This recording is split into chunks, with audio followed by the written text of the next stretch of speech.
Hi, this is Katie Shell. I'm an intuitive healer and spiritual counselor, and I work with several modalities, including astrology, aromatherapy, and embodied movement, all of which have to do with tuning in to Gaia, tuning into the divine, with it, to tuning into the divine feminine part of all of us, within us. This is never just for women, it is for all genders, it is for all of us, because we are all learning to find the balance, and we are all learning to heal and accept and recognize the divine feminine in ways that have not been, for a very long time.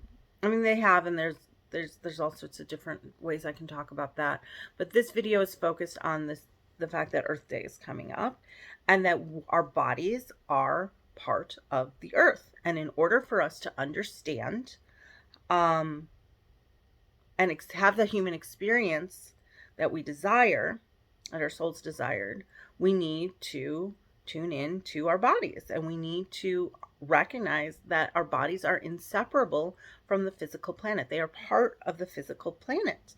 Um, our bodies don't exist outside of the physical planet, outside of this physical world. Our souls do, and they do in many ways.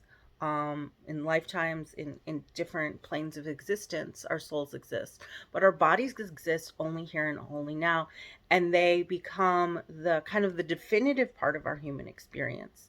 And so when we accept that, we're able to trust the messages of our body a lot better, and trust what it is that is coming from the earth through our senses, through our smells, through our touch, which is why I work with essential oils, because it's very tactile, and it awakens all that, and it brings us all sorts of new levels of understanding and experience. And so as we remember that oneness, that intrinsic oneness with the planet, we are able to receive the messages from our bodies a lot clearer. We're able to follow those. And so when a lot of people do kind of embodied movement or other sort of tuning into the physical body, you'll see a lot of right ways to have a body, wrong ways to body. You have to eat clean, you have to exercise a certain amount, blah blah blah. Like the list and the rules go on and on and on.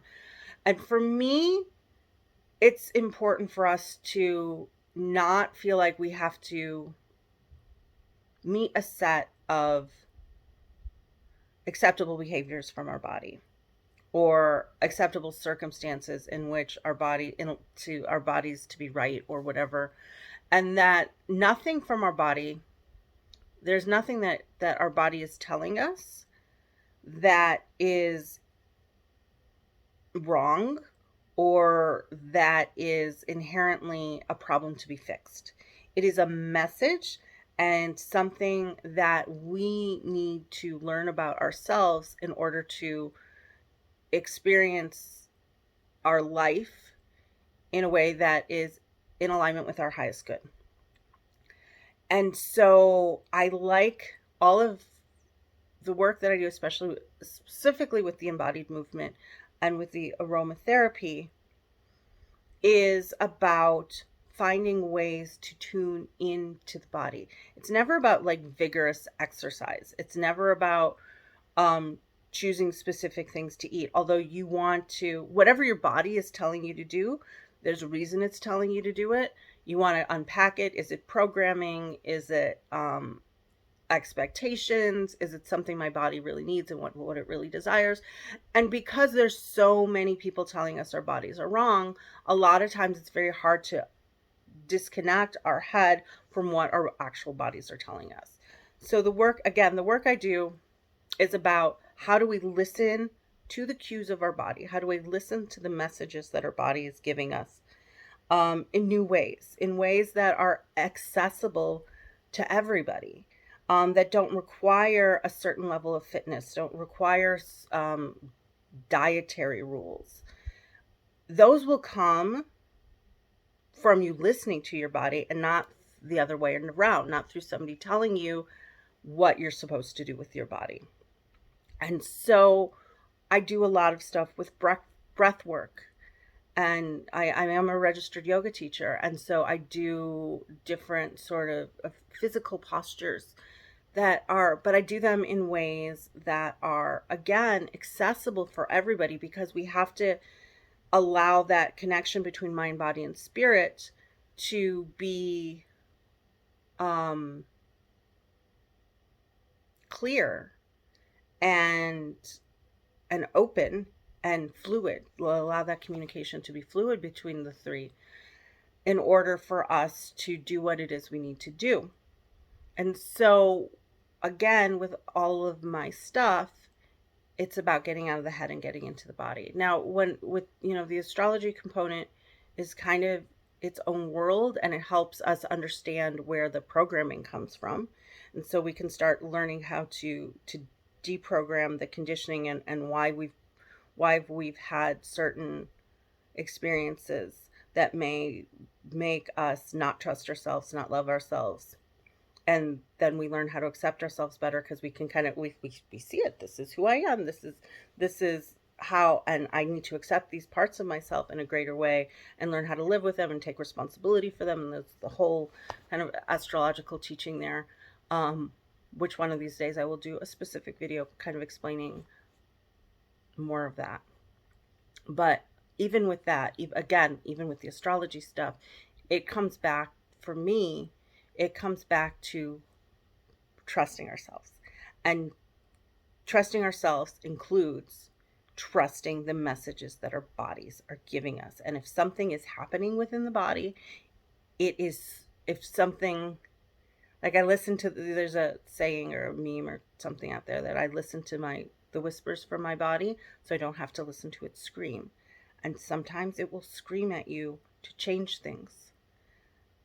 But if you treat it like again, as a problem to be solved rather than a message to be learned from, you're going to treat the symptom rather than the underlying cause. And the underlying cause is always going to be something that is also spiritual and emotional. So if we're only treating the physical part of it, we miss the rest of it.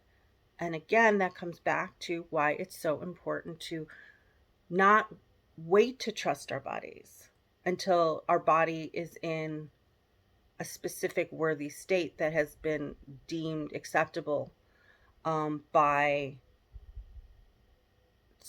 sects of the wellness industry.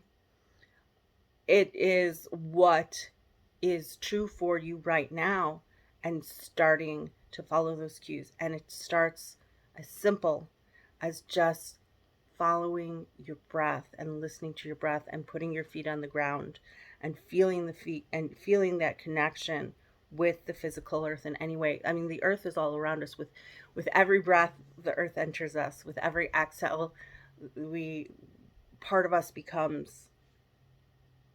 goes into the earth, and there's this constant exchange between the earth and us, simply through our breathing and through our skin, and just the air around us. The air is earth. The earth isn't just about the dirt and the trees. It's about the air, and it's about trusting and feeling and experiencing, and not allowing anything else to define us. And being one with the Mother Earth is, again, brings us back to our awareness of who we are and why we're here. So please share with me your experiences with your connection with the earth, and with your physical body, and how maybe it has shown you things that maybe you wouldn't have if you let your mind only let your mind dictate, that maybe wouldn't have shown up for you. Thank you for joining me. Have a great day.